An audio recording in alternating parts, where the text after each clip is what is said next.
Hello mga kapatid, magandang umaga po sa inyo. Salamat sa Panginoon sa opportunity na binigay niya sa atin upang tayo ay muli mag-aaral ng kanyang salita. And we would like to thank God sa kanyang pagka tayo ho ay nagising. It's indeed a blessing from the Lord pagka ho tayo nagigising. Hindi lahat ng tao ay papala rin na magising sa araw na ito. Pero the mere fact na nagising ka, kaibigan, meron pang plano ang Diyos sa'yo. Kaya mahalaga na patuloy tayo magpuri, magpasalamat sa kabutihan ng Diyos sa ating mga buhay. Kamusta po kayo? Sana ho naging maayos yung inyong tulog na gabi. Hindi lahat ng tao po normal ang tulog eh. May mga taong masandal lang, nakakatulog po kaagad. May mga tao naman din ho na it will take some time, even hours, bago tuluyan makapagpahinga. May mga tao naman na hindi ho kompleto ang tulog. May mga kalahati lang. Pero salamat sa Panginoon, maski na ano yung ating sitwasyon, ay nakakatulog pa rin po tayo, nakapagpapahinga tayo. Nangyayari po yan dahil napakabuti ng Lord sa ating mga buhay. At alam po ninyo, wala akong masabi sa kabutihan ng Diyos eh. Araw-araw, makita mo yung graciousness ng Diyos sa atin. Yung kanyang dealing sa atin, napakabuti po talaga ng Panginoon eh. Kaya kung ako sa inyo mga kapatid, huwag tayong titigil na magpasalamat sa kabutihan ng Diyos sa ating mga buhay. Opo. Naniniwala kasi ako na bagamat marami tayong pinagdadaanan ng mga problema, ay naandyan ang Diyos para tayo ay gabayan, tulungan sa ating journey. Ang mahalaga lang po dyan ay tayo ay nagpapatuloy sa pagkakilala sa Kanya at tayo ay patuloy na yumayakap po sa Kanyang salita. Antayin natin si kapatid ni Apple ha. Oo. Lord willing ay magiging maganda itong ating pananalangin. Antay po natin siya.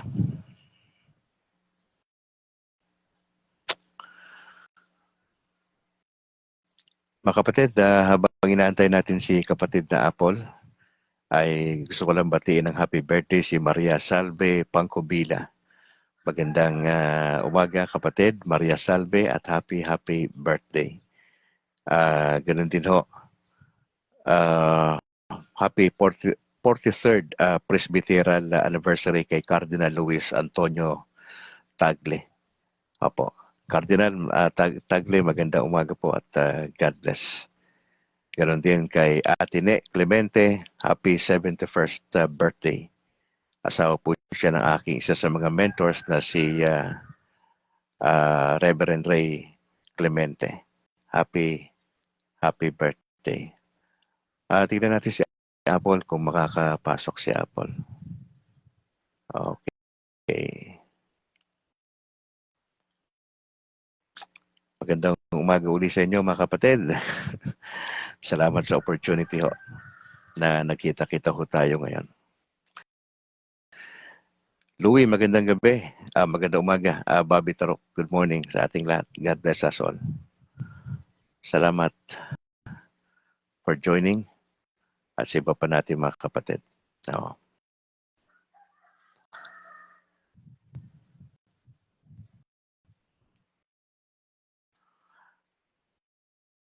Time check alas 5:54 ng madaling araw dito sa Pilipinas.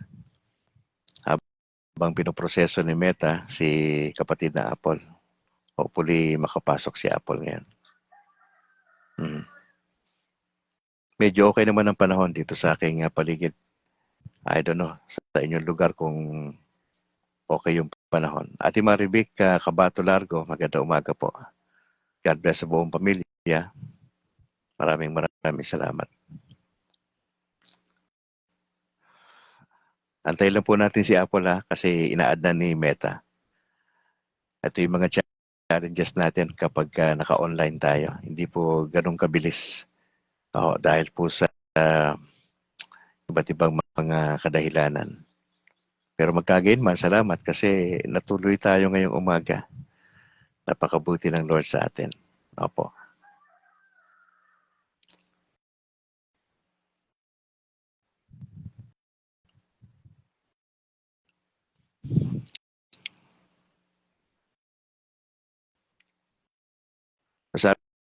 sabi ni Bobby, ang sarap po ng pakiramdam kahit konting oras ang tulog. Tama, Brad. Oo, tama. Nag-decline. Patuloy nating i-add sapagkat hindi papayag si Brad Calix na walang prayer bago mag-start. At mahalaga tong ministry ni kapatid na Apple na tayo pagunahan sa pananalangin. Apo. Alam niyo yung kalaban, gusto niya magsimula ang broadcast ng walang prayer. Pero tayo, hindi tayo papayag. Kailangan may dasal muna bago ang programa. Ray Agaton, bro, magandang umaga. Salamat sa pag-join sa ating broadcast. Sa mga kanawa ng Lord, sa iyong buong pamilya, ha? Ray Agaton. Maraming salamat for joining. Antayin-antayin lang ho natin si Apple, ha? Pinaprocess na ni Meta. Hopefully siya ay makapasok. Wala magiging problema. Oo. Once again, binabati natin si Cardinal Luis Antonio Tagle sa kanyang ika-43 na presbyteral anniversary po. Opo, importante po ito. Isa sa mga mahuhusay na kardinal na nasa Vatican na Pilipino, si Cardinal Luis Antonio Tagle. Opo, nagdi-decline na.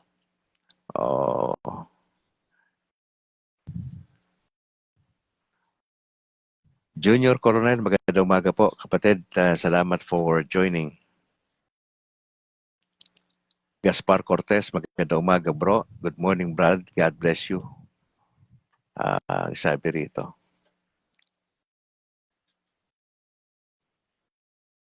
Mukhang ayaw papasukin ni Okay. Try lang natin kapatid nawala na siya rito sa si Apple.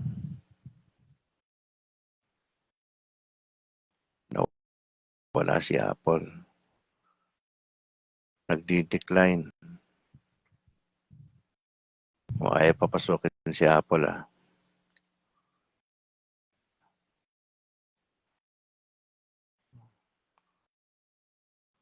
Natin. Wala, hindi makapasok si Apple, mga kapatid. I-try mo Apple na makapasok. Hindi na kita makita rito Wala na sa listahan pero nandito ka sa ayaw ko nga papasukin ni ayaw ko hindi ka makapasok. Kanina pa Tapos dapat mag-a-appear dito sa screen na pwede kang pumasok pero hindi, wala rito. Alright. Dapat may nakalagay dyan na bring them on camera. Para pipindutin ko lang yon tapos ipaprocess ka na rin ni Meta. Pero wala akong makitang bring them on camera. Wala. Tingnan natin ulit. Wala. Ayaw kang papasukin. Ang may request dito si Bobby Taruk, si Jigs Brillas. Sila yung pwedeng mag-appear sa screen. Silang dalawa. Ay, nako. Sayang Apple. Paano to? 5:59. Ito, tignan natin. Isa pa Apple Last na to. Okay. Last na yan. Pag wala pa rin yan, talagang ayaw kang papasukin. Agaton Ray Alfante, magandang umaga bro. Maraming salamat for joining. Tama yan Bobby. Tama yan. Ay talaga tayong Pero tignan natin to, last na to Huling hirit. Ayun, pambira naman talaga Ayan. Hello, Apple. Hello po, good morning. Ayun. Salamat. Start tayo. Kumusta kaibigan? Ikaw ay nasa programa, naka-Brad kasama si Brad Calix at siyempre si Sister Apple. Ang kabrad ay para sa Catholic community sa loob at sa labas ng bansa. Layunin po nitong alalayan, palakasin at gabayan ng isang Katolikong Pinoy na maging mas malalim pa sa pagkakilala kay Jesus at sa mga aral ng Simbahang Katolika. Sinusubukan din po natin sa biyaya ng Diyos na balansehin ang ating kaisipan, damdamin at paggawa ng mabuti sa ating kapwa. Kaya't halina't makinig at tuklasin ang turo na simbahang itinatag ng ating Panginoong Yesukristo. Ngayon po ay araw ng Huwebes, 27 sa buwan ng Pebrero 2025. At sa oras na ito ay pangunahan tayo ni Sister Apple sa panandalangin at sa pagbanggit na rin ho ng Saint of the Day kung meron. Good morning, Apple. Magandang umaga po sa lahat, sa iyo kabrad, sa ng iyong pamilya. Tayo po ay magsisimula sa ngalan ng Ama, ng Anak, ng Espiritu Santo. Amen. Amen. The Angelus. The angel of the Lord declared unto Mary, And she conceived by the power of the Holy Spirit. Hail Mary, full of grace, the Lord is with thee. Blessed art thou amongst women, and blessed is the fruit of thy womb, Jesus. Holy Mary, Mother of God, pray for us sinners, now and at the hour of our death. Amen. Uy, nawala siya. Bigla siyang nawala. Dali lang balik kita, bigla ka nawala. Biglang nawala si Apple. Time check tayo, alas 6:02 mga kapatid ng umaga sa Pilipinas. Maraming salamat for joining mga kapatid sa ating regular broadcast. Mukhang first time na nangyari to na habang nag-i-start si Apple nawala siya bigla. Antayin lang natin siya, hopefully makabalik agad siya.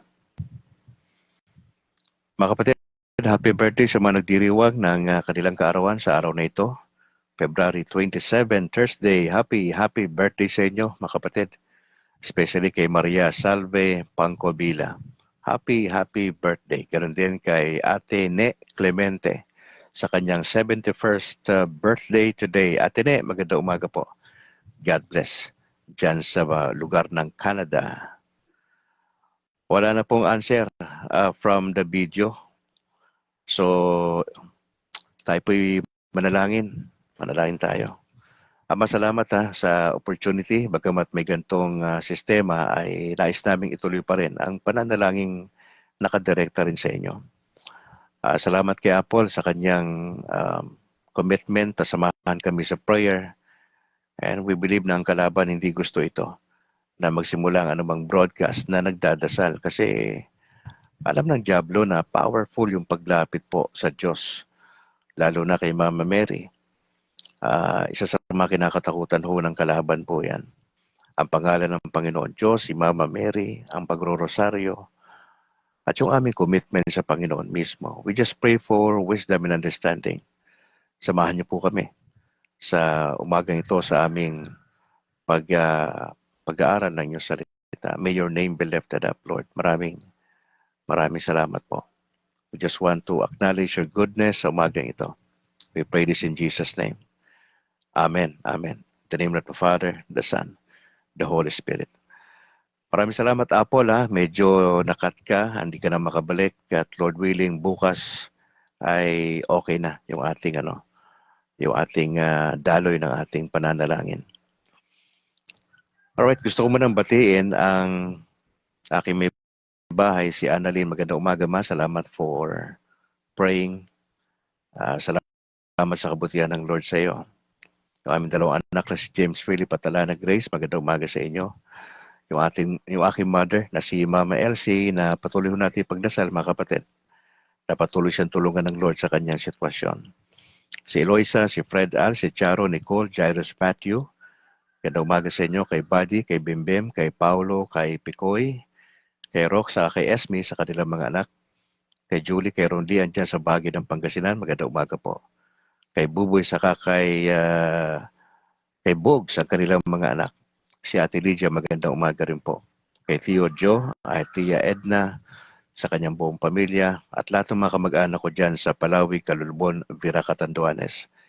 Magandang umaga po. Binabati ko rin yung aking mga kapatiran dyan sa San Juan Nepomuceno Parish Church sa bahagi ng Bacolod sa Sumag ng aking parish priest na si Very Reverend Father Luan Torrefranca.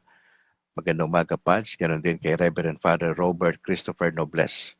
Yung aming dalawang seminarians na si Chris Simon Bilaong Abadilla at si Kent Herson Casiano. Sister Malu Albarestan, ang presidente ng PPC at lahat ng mga opisyales, magandang umaga. Si Bro Bernardo Apuyon, sa Finance, Mike Sarad, ang aming secretary. Sa Paris, Marilyn Logroño at Jubian Mare. Salamat ganoon din kay Homer Aspana sa lahat ng mga parishioners ng San Juan Nepomuceno Parish Church. Magandang umaga, Bishop Patricio Buson dito sa Diocese ng Bacolod at sa lahat ng mga kaparian po na kasama ni Bishop Patricio. Maraming salamat sa mga sharers ng ating videos. Ate Ya Bontejo, thank you. Corazon Gagi, Alben Bahan, Brad Ang Cortez, Agaton Ray Alfante, Rene Boy Kalimpong, kay Darling May Peña Flor Sibonga, Barabi Cabato Largo, Ebenezer Pastor, Sonet Senas, kay Bobby Taruk, kay Timbal Oni Bahian, salamat sa inyo. Kay Ani Diokino Sano, na taga Fuji, Japan, salamat. Philip Cesar Herrera, Germaline Honasan Balahadja, Ling Marquez, Joshua Paminta Gasapo, kay Ordinaryong Katoliko, salamat po. Puro Katoliko, salamat. At sa Southwind Garcia Weldon, dyan sa Lumbia, Cagayan de Oro.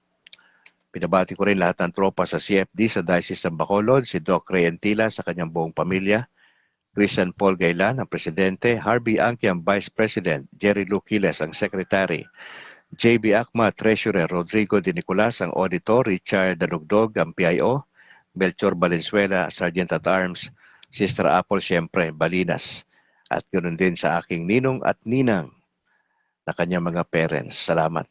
Kay John Paul Ruby, Doc Reynold Navarez, Bro Al Manilla at kay John Mark Liboon. Shoutout po sa Holy Family Cathedral dyan sa Kuwait, kay Bishop Aldo Berardi at lahat ng mga paring Pinoy. Yan po ay galing kay Rego Perocho dyan sa Kuwait. Kay Thea Marie Pescador, maraming salamat. God bless. Marjorie Agtoto, salamat po.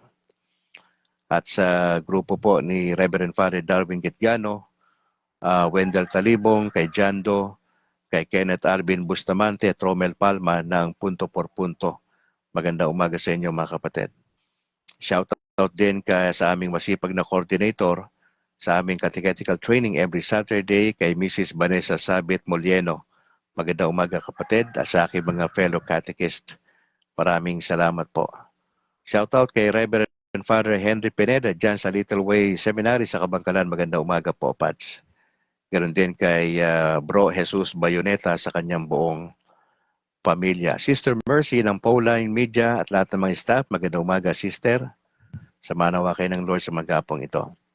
Sa binalbagan servants of the Divine Mercy, kay Bro Chubby Martin, saka kay Bro Boots Uy, magandang umaga po. Kay Bro Pabs Gonzalez, Jan Inglis, good morning. Sa grupong All for Jesus Life Ministry, magandang umaga po sa inyo mga kapatid. Kay Bro Johnny Bigay, Willie Canseco, Joseph Benedicto, good morning po.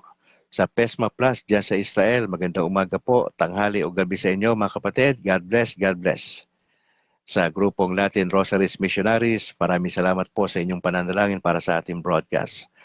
Shout out kay Reverend Father Greg Vega, Reverend Father Gabriel Torres, Reverend Father Eduardo Musli, dyan sa San Lorenzo Ruiz, galing po yan kay Louie.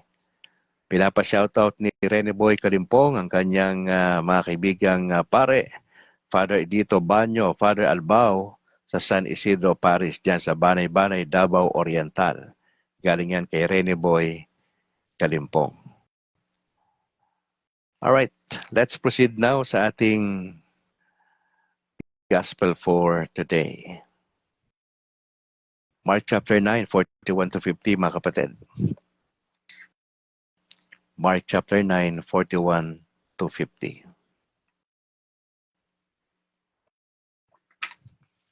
Now, Jesus said to his disciples, anyone who gives you a cup of water to drink, because you belong to Christ, amen, I say to you, we surely will surely not lose his reward. Whoever causes one of these little ones who believe in me to sin, it would be better for him if a great millstone were put around his neck and he were thrown into the sea.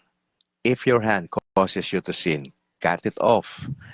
It is better for you to enter into life maimed than with two hands to go into Gehenna, into the unquenchable fire. And if your foot causes you to sin, cut it off. It is better for you to enter into life crippled than with 2 feet to be thrown into Gehenna.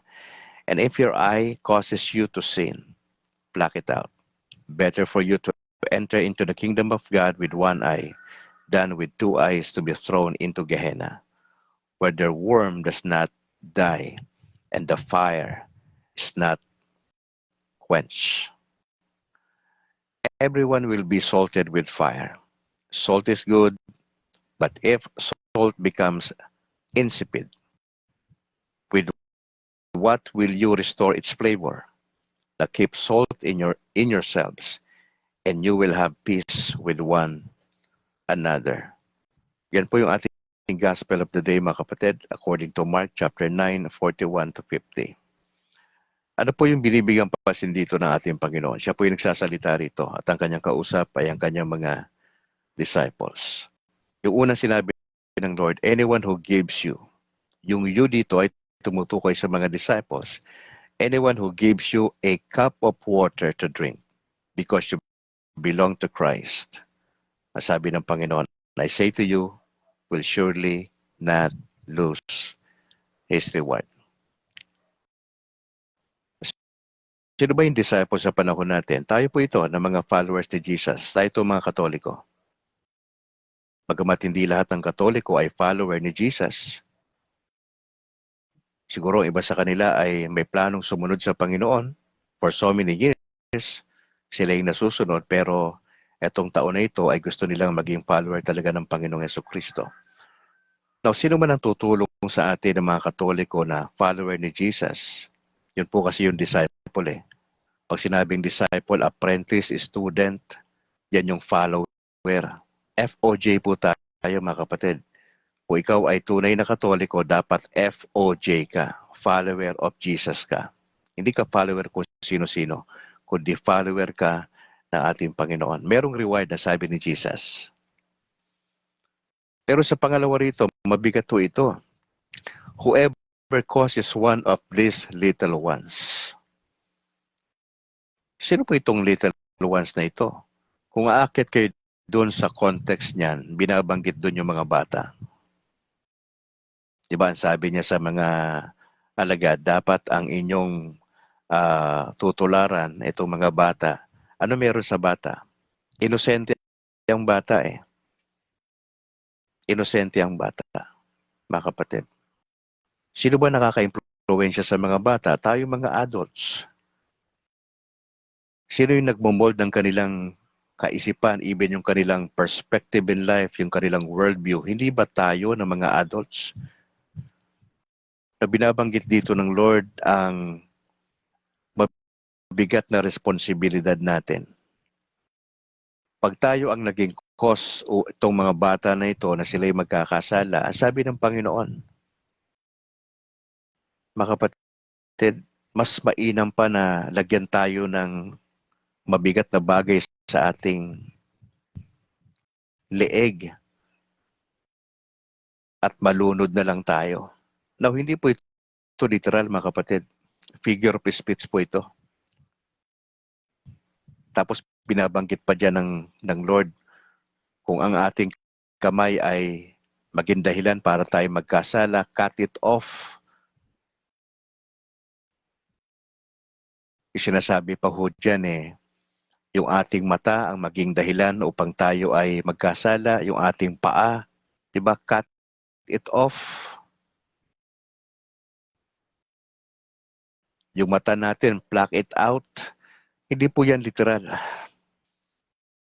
Hindi po yan literal, mga kapatid. Ang sinasabi lang, itigil mo. Itigil mo, stop it. Kung tayo magiging cause ang mga bata para sila magkasala, makonsyensya tayo. Itigil na natin. Yun po yung point ni Jesus. Huwag tayo maging cause ng stumbling block ng mga kapatiran. Opo. Sabi ng Panginoon mas mabuti pa na mapunta ka sa langit na wala kang paningin, wala kang kamay, di ba? Ang point lang doon mga kapatid, meron tayong pag-desire na ihinto ang mga bagay na hindi nakakatuwa sa harapan ng Diyos. Opo.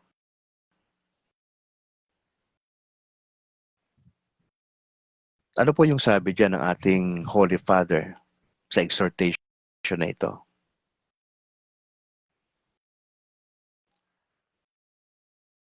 Ang sinasabi niya rito, ang kanyang commentary dito sa passage na ito, na kinakailangan daw po na maging attentive tayo sa ating mga sarili. Mag-ingat po tayo sa ating mga pwedeng sabihin sa ating kapwa. Huwag tayo makikipagkasundo sa dyablo. May binabanggit dito na ng mga images, di ba? If something in you causes you to sin, cut it off. If something harms you, putulin mo na yon. Meron ka bang relasyon na may asawa ka na pero may mga temptations na gumawa ka ng hindi maganda? Hindi mo na-realize na masisira yung patotoo mo bilang Kristiyanong Katoliko? It will harm your family, yung relationship nyo na 20, 30, 40 years na, sa 3 oras na ika nga kaligayahan na nakatago, sisirain mo, kapatid, ang relasyon na yan? Tawa sinasabi ni Brad Calix, stop it. Meron ka bang continuous illegal relationship, illicit relationship with someone na hindi mo asawa? Nagpi-flirt ka ba sa iba? Pero married ka na? Kakasal ka na lang? Magkakaroon ka pa ng problema? Kapatid, walang capacity ang dyablo na ipagawa sa iyo yung kasalanan. Ikaw ang nagpapasya kung gagawin mo yung sinasabi sa mind mo. Ngayon, if you are not growing in the Lord as Catholic, hindi ka na nagsisimba for so many years, matik na po yan. Kung anong bulong sa'yo ng dyablo, gagawin mo yan. Bakit? Wala na nagpi-filter sa mind mo . Pwede kanyang kontrolin . Bakit kanya ko kontrolin? Una, yung relasyon mo sa Lord, may problema na . Wala ka sa state of grace, kapatid . Hindi ka nga nagbabasa ng Biblia marahil. Wala kang pake sa iyong spiritual life. Therefore, kung ano ibulong ng dyablo sa iyo, gagawin mo yon. Hindi mo na ma-discern kung anong tama at mali. Bakit? Sapagkat yung ating isip ay barado. Hindi na maka-function well. Hindi mo ma-discern. God's will pa ba to? Hindi na. Basta nag-i-enjoy ka . Etong pleasure na to, nag-i-enjoy talaga . Ang dyablo magaling din sa isang banda. Pag nag-offer siya sa mga nakikita natin, pwedeng maramdaman something good, di ba? Hindi naman sasabihin sa iyo ng dyablo na, mag-ingat ka ha, pag gumawa ka niyan, masisira pamilya mo. Walang gano'n ng dyablo. Wala siyang hindi niya sasabihin, beware ha, beware, magkakasala ka dyan. Hindi sasabihin ng dyablo yun. Walang gano'n. Pag nagkamali tayo, ikaw ang may kasalanan dyan. Kasi ang nagpapasya, hindi ang dyablo. Ikaw ang nagpapasya na Katoliko, mga kapatid. Cut it off. Yan po ay hindi next week, hindi po yan option, yan po ay utos ng Panginoon. Cut it off. Putulin mo yung illicit relationship. Maraming temptation sa Facebook, di ba? May mga bigla-bigla na lang may lumalabas dyan na hindi maganda . Napapansin nyo ba? May mga offering dyan ng mga date di ba? Kung may problema ka sa asawa mo, May mga tendency na entertainin mo yun eh, di ba? Punta ka ron sa mga site na panandalian yung pleasure eh. Panandalian lang po yun, mga kapatid. Alam po natin yan. Oh, panandalian lang po yun. Pero pag nagawa mo na yun, panandalian nga eh. Pag nagawa mo na yun, ay naman yung konsensya mo, binabother ka. O ganun lang naman yung cycle lang naman yun eh. Kaya nga yung laban natin sa araw-araw, paano natin ihinto ang isang bagay na nakasanayan po natin, nakasalanan pala kung pagbabatayan ng salita ng Diyos. Mga kapatid, cut it off.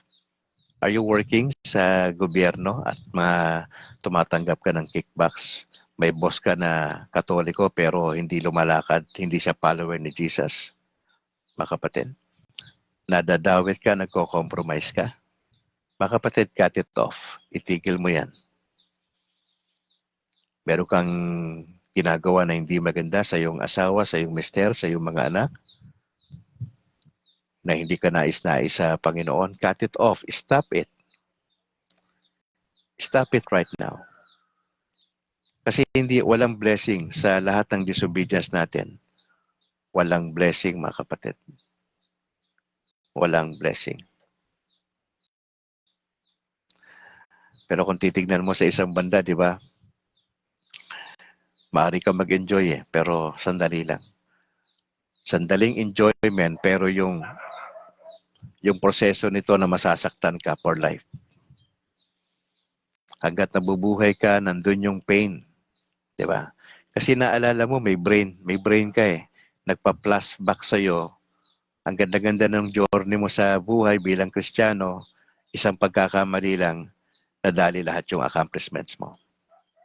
Lahat ng pinagpaguran mo, lahat ng effort na ginawa mo para ma-build yung pamilya, nasira dahil sa isang pagkakamali. At yung pagkakamali na yon, lagi mo maalala yon hanggat nabubuhay ka. Hindi sinasabi ng Diablo sa atin yan. Panandali ang aliw, hindi sasabihin ng Diablo, may lasting impact yan sa'yo. Kaya, pagdasal natin, anumang klaseng temptations, katulad nung nabasa natin dito mga kapatid,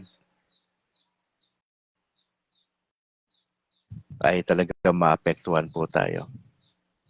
Yung magkasala ang iba dahil sa'yo, delikado po yan. Kaya babantayan natin yung ating mga pananalita, bantayan natin yung ating mga kilos, lalo na po yung tendencing humatol tayo sa kapwa natin. Huwag tayo maging pulis sa ating kapwa.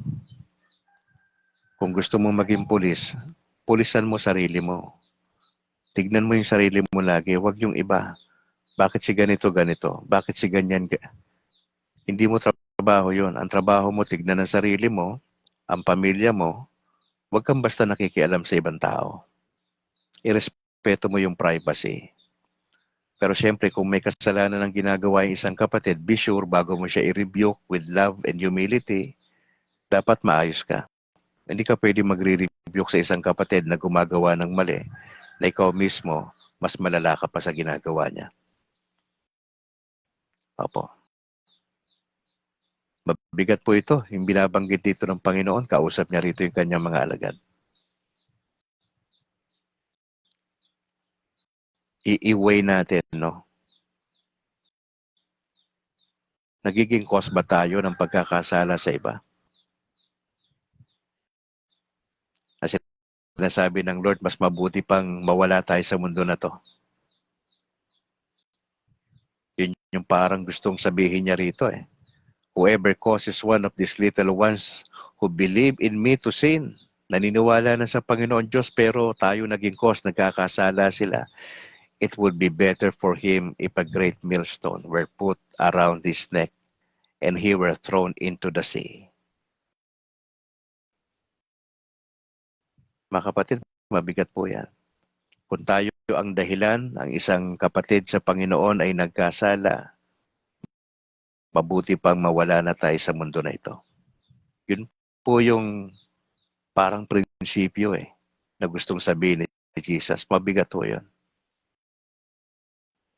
Anong gagawin mo ngayon bilang Katoliko? Na ikaw yung taong mahilig ka mag-judge, mahilig ka mamuna sa pagkakamali ng isang kapatid. Mahilig ka magsalita na hindi mo iniisip yung salita mo na maaring makasakit sa kapwa. Na kung sakaling nakasakit ba tayo sa kapwa, meron ka bang lakas ng loob na ayusin yung problema at humingi ka ng kapatawaran? Marami yung Katoliko hindi gumagawa niyan eh.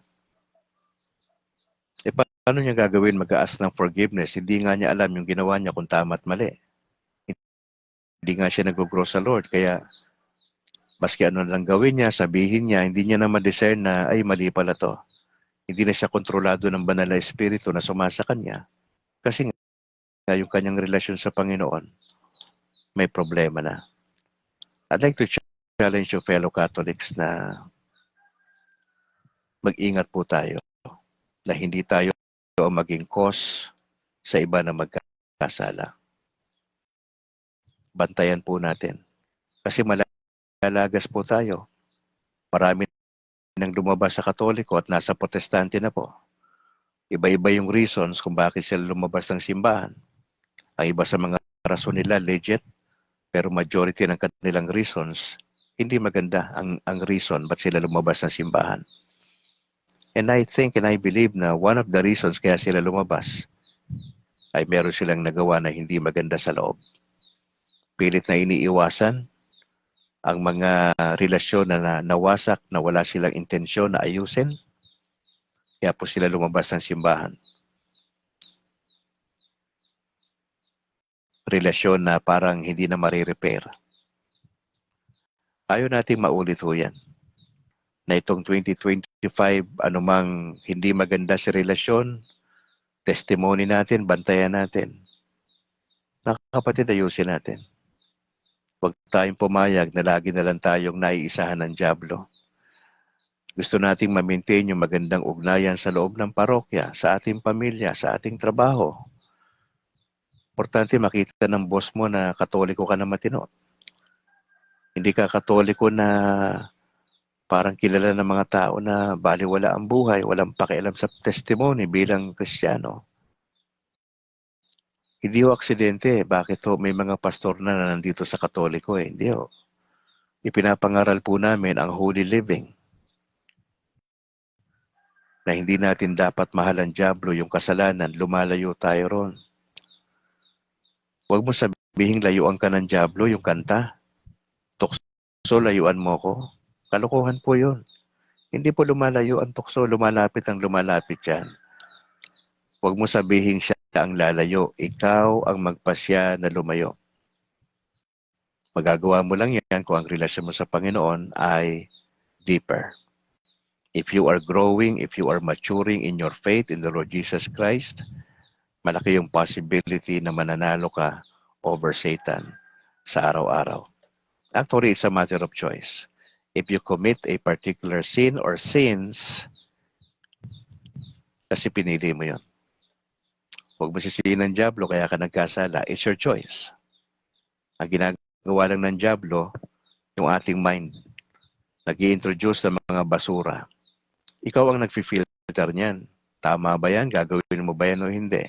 Kaya lang nawawala yung discerning mo pagka yung relasyon mo sa Lord may problema na.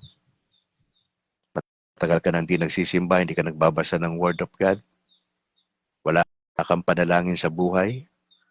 Di na importante sa iyan. Inuna mo yung karir mo, yung personal development, yung negosyo.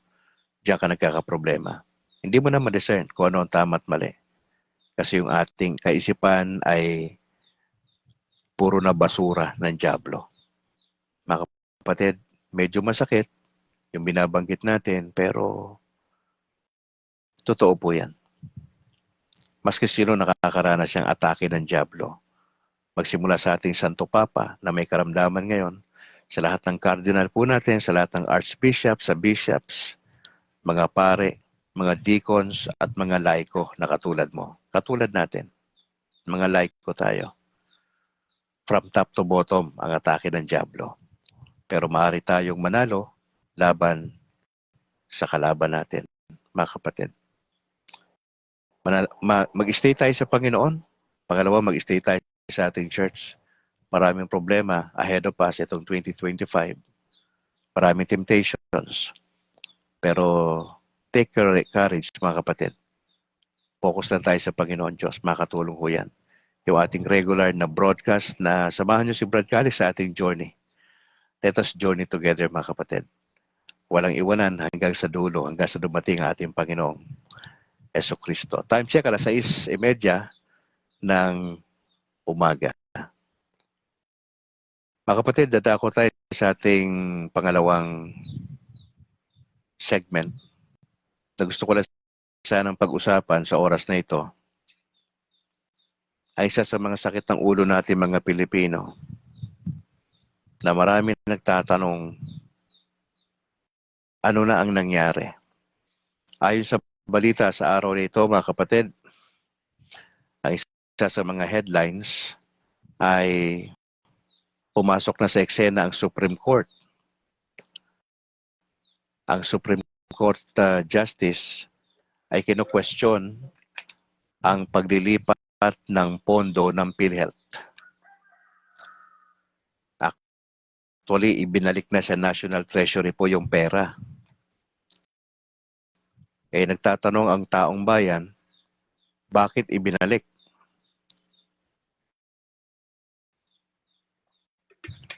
Bakit ibinalik ang pondo na dapat pakinabangan ng mga mamamayan? Hindi ba't ang purpose ng PhilHealth funds ay para punan ang pangangailangan sa pangkalusugan ng taong bayan? Yan po yung kinwestiyon ni Supreme Court Associate Justice Amy Lazaro Javier. Kinwestiyon na ho ang paglilipat ng unutilized funds, yung hindi nagamit na pondo ng PhilHealth o ng Philippine Health Insurance Corporation. Ibinalik po ang pondo sa National Treasury. Ano ang purpose? To finance projects already fully funded. Mga kapatid, ipipinance pa nila ay may pondo na po yun eh. Fully funded na ho nung last year pa na budget. At kasama daw po doon yung mga hindi naman walang kinalaman sa healthcare. Ikaw na Katoliko na taxpayer, ano ang saloobin mo sa bagay na yan? Tama ba yung ginawa? Ang desisyon ng mga mambabatas na ibalik sa National Treasury ang pondo na 89.9 billion pesos. Read my lips. 89.9 billion. Hindi million ha. Billion pesos.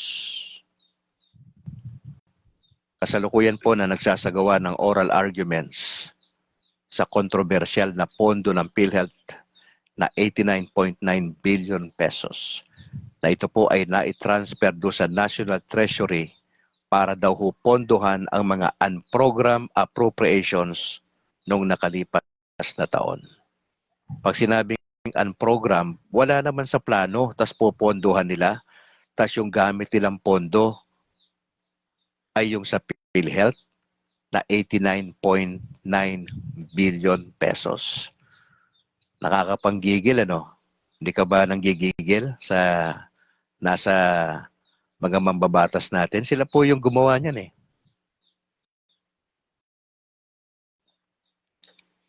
Tapos yung mga nagdadialysis natin mga kababayan, ang bayad sa ospital, di ba? Wala naman nangyayari eh. Yun ba talaga yung pinakapakay? O ang tingin ng iba dyan eh, malapit na po yung halalan eh. Baka naman ang iba dyan ay mapupunta doon. Kasi sino po gagawa niyan? Mga mambabatas po. Walang ibang gagawa niyan. Mga mambabatas. Yung mga matatalino. Yung may mga PhD ang gagawa po niyan. Bakit kailangang ipondohan yung mga unprogram na mga proyekto ng ating bansa? Ang sabi po nila ang pagre-remit daw po sa National Treasury ay para daw pondohan ang urgent. Pag sinabing urgent, yung talagang kailangan na kailangan daw na pondohan na national projects. Kasama po dyan yung national roads ng Panay, Guimaras to Negros Island Bridges Project. Ang tanong, kaibigan, eton bang Panay Guimaras Negros na to ay may kinalaman niya sa pangkalusugan, mga kapatid? Ang sinabi ni Lazaro Javier na itong Panay Guimaras Negros na to, na project, ay nakatanggap no ito ng full funding. Saan galing yung pondo dyan? Galing po sa Export-Import Bank ng Korea. Magkano po binigay dyan ng Korea?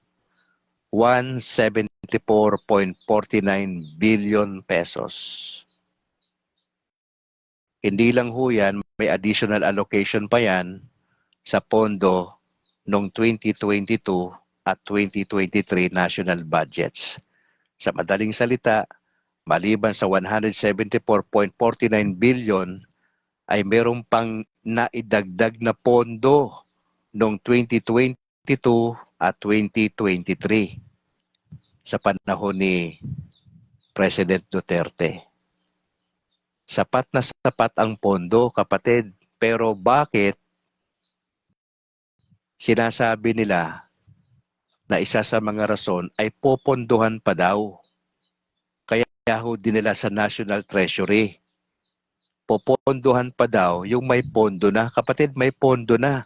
Sobra-sobra na ang pondo, tapos kakaltas pa doon sa 89.9 billion pesos na pondo ng PhilHealth na dapat sa ospital na yan, dapat sa healthcare na yan. Pero ano ang nangyayari, mga kapatid?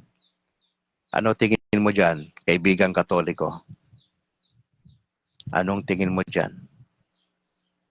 Nagagalit ka ba? Nanggigigil ka ba? Anong tingin mo bilang Katoliko? Ano ang sitwasyon ng ating mga mambabatas? Bakit nila ginawa yan, mga kapatid? Hindi ko maintindihan. Bakit nila ginawa yan? May pondo na pala, popondohan pa. Malaking kalokohan eh. Ang sabi ni Lazaro Javier sa kanilang oral na argumento, nasaan na ang pera? Nasaan na ang pera? Ang sabi ni Lazaro Javier ng Supreme Court Associate Justice. Nasaan na ang pera? Ang sabi po ni Guevara na tumatayo na nagpapaliwanag para po sa pagkakatransfer ng pondo, para daw ho yun sa road maintenance. Pero hindi naman daw naka-specify kung saan talaga napunta. Napunta nga doon sa unprogrammed funds. Sabi ni Guevara, bahala po kasi doon yung implementing agency. Madam, yun po yung sabi niya. Mga kapatid, may problema tayo. At ang sabi pa, ang pondo ng PhilHealth must be for PhilHealth. Yan ang sabi ni Justice Lazaro Javier. Binanggit niya yung Universal Healthcare Act. Dapat exclusive lang yung pondo para sa pangkalusugan. Hindi po yan dapat mapunta sa mga operations ng bawat departamento ng gobyerno. Mga kapatid. Pero sabi ni Guevara sa kanilang oral argument, sinabi niya na yung 60 billion daw na excess o yung sobra, naka-allocate naman daw yon para sa mga critical health and social service program. Mga kapatid. At marami siyang binabanggit pa. Mga kapatid, ano tingin mo rito? May problema, di ba? Yan ang isa sa mga binabantayan ni Brad Calix na pangyayari sa bansa natin Kung pagtatagni-tagtiin mo, malapit na ang major election sa May 12. Baka ito yung mga move ng mga mambabatas natin para pondohan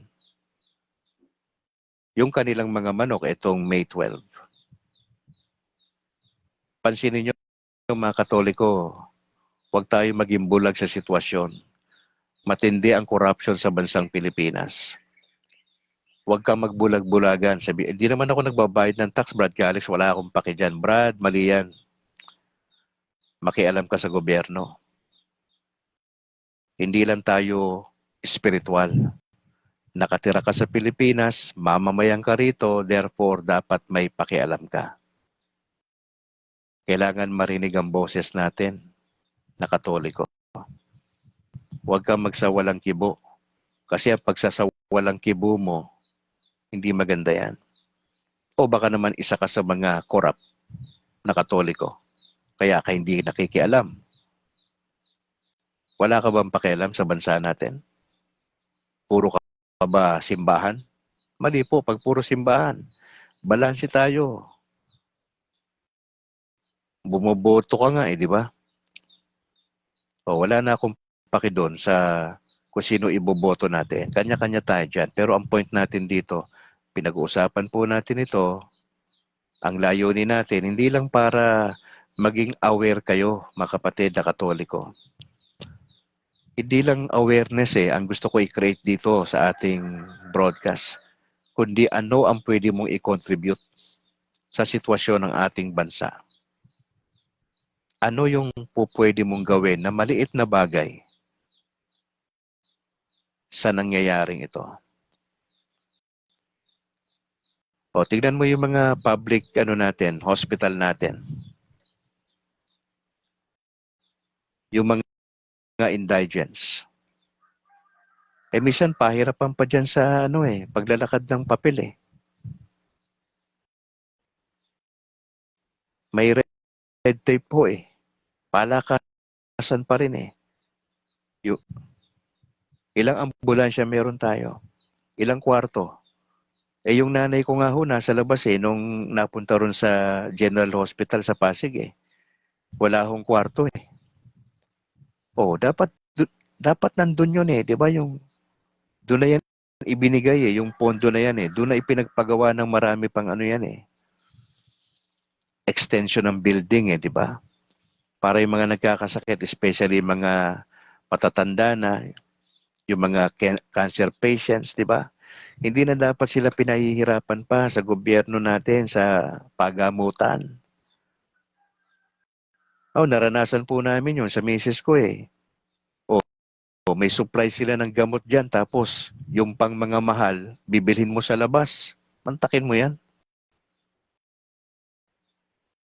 Yung mga mahal pa na gamot na reseta, dapat nandun yun sa loob di ba? Dapat available yun dun Sa mga manganganak, di ba? Dapat available lahat yun Ang laki ng pondo naman.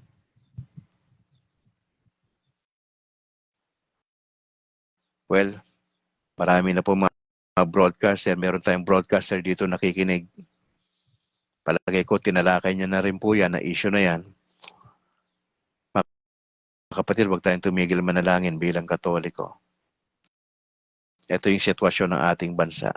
Panalangin po natin ang kagawaran ng pangkalusugan, ang Department of Health, pagdasal natin yung mga mambabatas natin na responsible dito sa budget, mga kapatid. Responsible sa budget. Taon-taon tumataas yung ating national budget, mga kapatid. At malaki lang talaga ang duda ni Brad Calix saan napupunta. May mga ini-insert sila sa national budget na hindi na natin alam yung mga pasikot-sikot. In-insert nila sa budget na walang kinalaman sa kabuuan ng mga Pilipino.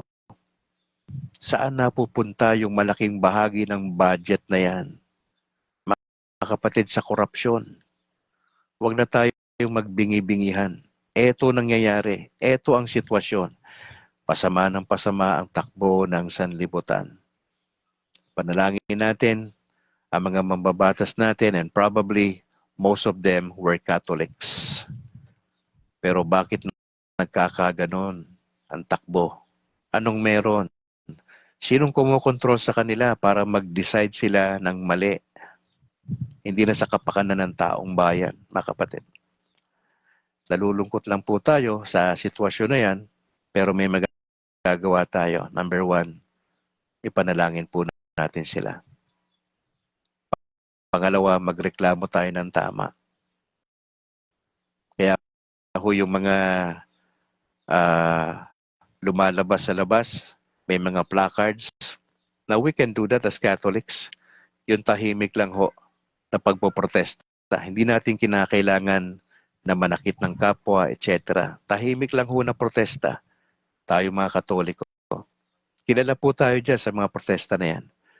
And I believe na if you have time, siyempre kasama yung conviction mo, gawin mo. Makiisa ka na ipaglaban natin kung ano yung tama para sa ating mga kababayan. Alright. So much for that. We'd like to acknowledge yung ating sa overseas. Sosimo Inodio sa Ireland, si Angel Amoma sa Japan. Salamat po. Ito po yung mga nagdadasal po para sa ating broadcast. Alex Dugang dyan sa Ohio, sa USA, si Elenita Billete sa Greece, Rosa Tadeo dyan sa Hong Kong, Roberto Galang sa Rome, Italy, kay Ta Arnel Jawad Sigosyo sa Malaysia, kay Usting Fabon Rubines Umpad sa Silice, Italy, kay Romel Parado dyan sa Perugia, Italy, Arturo Pagarpata sa Ghana, Africa, Rego Perocho sa Kuwait, Alan Janeta dyan sa Hungary, kay James Walter Hibanada Topic dyan sa Canada, kay Enteng Narim sa Libya, salamat po. Eric Cordero, Singapore, Ariel Bergis sa Canada, at kay Nathan Rose Iligan sa Kingdom of Saudi Arabia, mga kapatid. Gusto ko lang po i-announce para sa mga taga Bacolod, malapit na po yung Ash Wednesday, March 5 po yan, sa San Sebastian Cathedral po, sa pinaka-main sa Bacolod, ay naka-schedule po yung iba't ibang misa, at pagkatapos ng misa o bahagi ng misa ay gagawin po itong paglalagay ng abo dito sa ating forehead.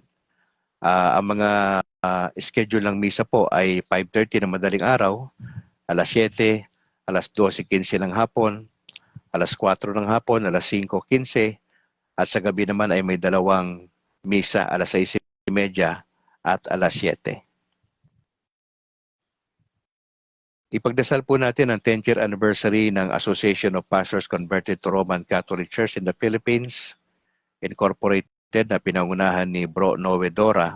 Magkakaroon po sila ng Thanksgiving Mass for the Gift of Salvation. March 4 po yan.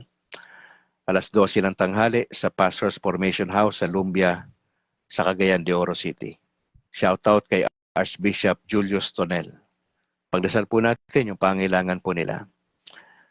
Ang Catholic Faith Defenders sa Bacolod ay ongoing po ang pagbo-broadcast sa DYAF. Pag Sabado, Historia Sagrada, alas 8 ng umaga hanggang alas 9. Pagkalinggo naman, ang Diwan nga Dalan, alauna ng hapon. Ang responsible po dyan sa bagay po niyan ay aming presidente na si Bro Christian Paul Gailan, at yung aming Vice President. Basically, yung mga opisyalis po. Si kapatid na Apple ay nakaka-join din po dyan paminsan-minsan. Supportahan niyo po ang aming bunting ginagawa na pag-raise ng pondo para po puna ng operational expenses ng Catholic Faith Defenders. Punta po kayo sa aming Facebook page, ang Catholic Merchandise. Doon niyo po makikita yung mga binibenta po ng grupo. Ang proceeds po niya ay mapupunta sa operational expenses ng Catholic Faith Defenders. You can call 099285-50205 para sa ilang mga detalye po. May mga iba't ibang klaseng items po dyan na ibinibenta po ang CFD sa Diocese ng Bacolod. I-check nyo na lang po. Punta kayo sa FB page na Catholic Merchandise. Alright. Once again, happy birthday sa lahat ng mga birthday celebrants. baka kamag-anak mo, anak mo, ang iyong pare, birthday today. Hindi ko nabanggit ang kanyang pangalan. Pakisabi na lang po na happy birthday sa kanila. Especially kay Maria Salve Pangcobila, happy birthday kapatid. At sa asawa po ng isa sa mga mentors ko na si Ate Ne Clemente, happy 71st birthday sa iyo Ate Ne. Asawa yan ni Pastor Ray Clemente na nakabase po sa, kung di ako nagkakamali, sa Australia. Okay? Sa Australia. Pinabati rin natin sa ika-43 na Presbyterial Anniversary si Cardinal Luis Antonio Tagle. Magandang umaga, Cardinal Tagle. God bless po. Maraming salamat na sa inyo ika-43 na Presbyterial Anniversary po. God bless. Patuloy nating ipagdasal ang ating Santo Papa, mga kapatid.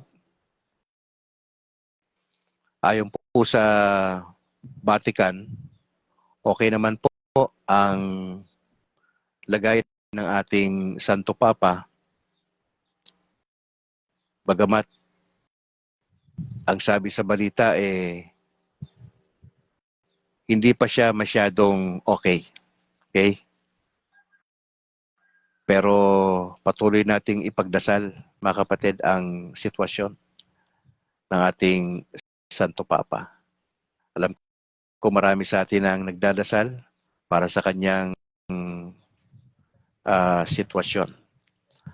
Sabi ron sa balita ng Vatican News, Pope continues to show slight improvement. May improvement kay Santo Papa sa kanyang pagkalusugan pero slight lang, konti lang. So ibig sabihin, talagang hindi pa. Yung kanyang sitwasyon, ipagdasal po natin, mga kapatid. Gusto natin na makasama pa natin ang Santo Papa ng matagal na panahon sapagkat minamanage niya po yung 1.4 billion na mga Katoliko worldwide. Malaki yung responsibility ng ating Santo Papa. Kaya ako ipagdasal natin siya, mga kapatid. Alright, Lawrence Gerald de Guzman, magandang umaga. Salamat for joining. Kay Lionel de Ramon, salamat po. Kay Annalyn, sa akin may bahay, salamat ma for joining sa ating broadcast. Kay Sonet Sena, Senas, maraming salamat po sa pag-join. Kay Atia Montejo, salamat. Kay Louie, salamat. Kay Ate Emilia Importado, sa aking bayaw, maraming salamat ate for joining. Kay Romeo Balmadres, maraming salamat po. Salamat for joining. Kay Michelle Acohedo, salamat. Corazon Gagi, Ate Rosa Tadeo dyan sa Hong Kong, salamat po. Kay Jermeline Honasan, salamat for joining. Sabi ni Ate Rosa, good morning Brad Calix, at kay Ma'am Annalyn, Sister Apple, at sa lahat pong mga kapanalig ngayon na nanonood ng inyong broadcast, God bless po, sabi ni Ate Rosa. Pipito Barbon, bro, maraming salamat sa buong tropa ng CFD dyan sa Granada. Kay Bro Herald, good morning. Salamat Apple sa buong pamilya. Kay Sir Bingo Bangues sa Villahermosa, isa po siyang media practitioner. Salamat Sir Bingo. Nilo Bonita, magandang umaga po. Si Jigs Brillas, maraming salamat. Aika S, Ekat, salamat po. Gaspar Cortez, maraming salamat. Junior Coronel, Ray Agaton, maraming salamat. Alright. Mga kapatid, ipag-pray po ninyo si Brad Calix. Ako po ay naimbitahan na magbigay ng talk this coming Saturday sa Divine Mercy. Dito po sa seminary po. Sa Sacred Heart Seminary po. Meron po dyan isang parang auditorium. Pagdasal po natin na maging maayos po yung ating pag-share sa mga kapatiran ng grupong Divine Mercy itong Sabado ng umaga. Opo. Pag-pray natin yung mga preparations ko po na gamitin ng Lord yung ating testimony at ma-encourage natin ang Catholic community sa Bacolod na magpatuloy sa Panginoon. Alright, tayo po ay manalangin in the name of the Father, and of the Son, and of the Holy Spirit. Ama, salamat po sa aming natutunan. Tulungan nyo kami maging maingat na hindi kami maging cause ng pagkakasala ng iba. Mabigat po yung sinabi ni Lord sa kanyang mga disciples. Yung prinsipyo na yon ay nananatiling totoo po yon sa panahon namin. Hinihiling po namin na maging maingat kami sa aming mga sinasabi, sa aming mga iniisip sa aming kapwa. Sana po laging pure yung aming mind na hindi kami mag-dwell sa masama. Malaki po magagawa ng aming relasyon sa inyo. Tulungan nyo kami.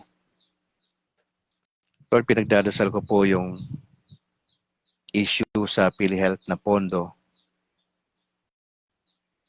Gabayan nyo po mga mambabatas, especially mga may takot sa Diyos, na huwag silang papayag basta-basta sa mga desisyon na malalagay sa peligro ang taong bayan. I-weigh nila ng mabuti, Panginoon.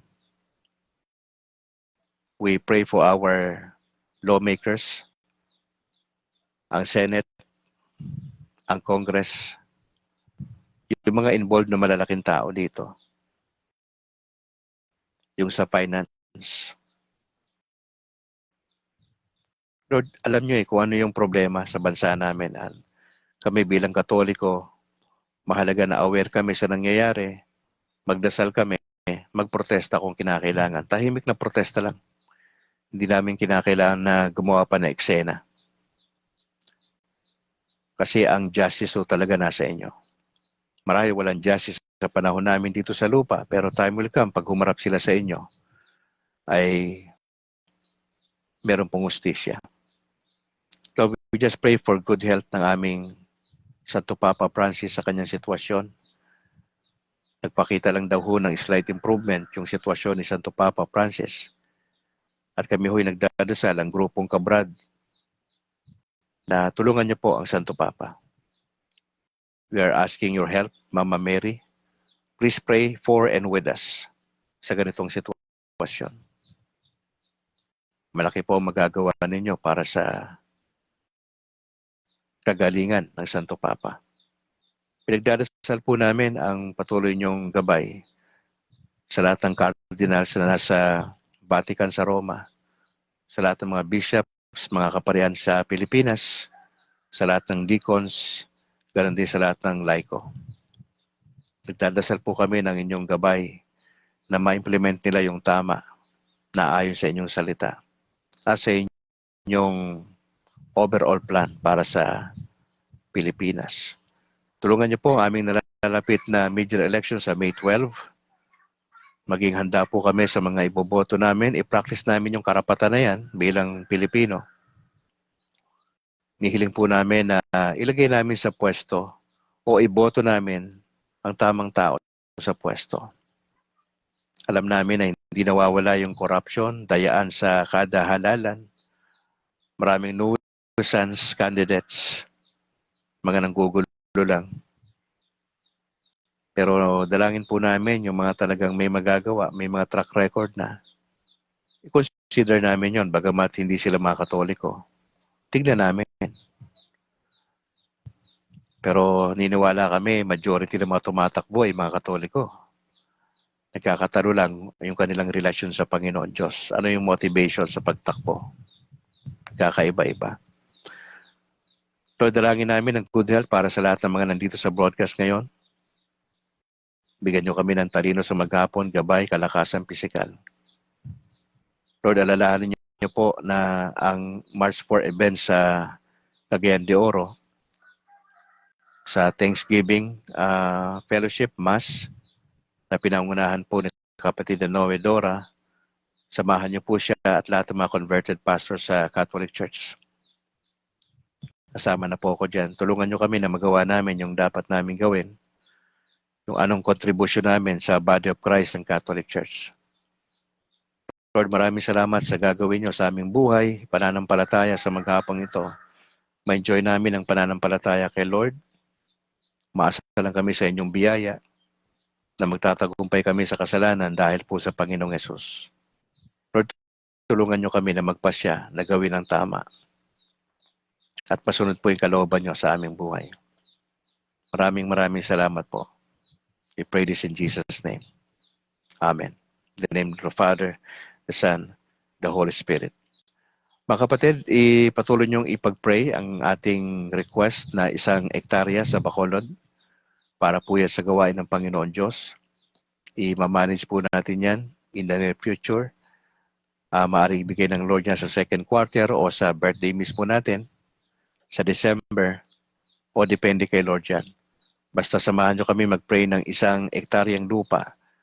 Magpapatayo tayo dyan ng chapel para sa 100 mga mako-convert sa Catholic Church, especially mga pastors, at yung kalahati po niyan ay for livelihood purposes.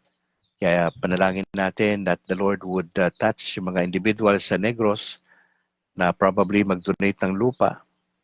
Hindi natin alam kung paano ibibigay ng Lord yan, paanong paraan, pero naniniwala po tayo, if it is God's will, ay pagkakalob po niya yan. Supportan niyo po ang ating YouTube channel, ang State of Grace TV. Mag-subscribe po kayo, i-share nyo sa ibang mga sa Catholic community natin, mga kapatid. See you mamayang gabi alas 8, Lord willing, sa ating pagtalakay sa ating usapang Katolisismo na sinisiris po natin ang Romans chapter 1 at nagpuproceed po tayo kaagad doon sa ating Catechism series. Sa ngalan po ng aking may bahay na si Annalyn Ledesma Calixto at yung aming dalawang anak na si James Philip Patalana Grace. Ako naman si Brad Calix mula rito sa Negros Occidental. To God be the glory. Pakipasa po natin yung ating videos, mga kapatid. Maraming salamat po. And bye for now.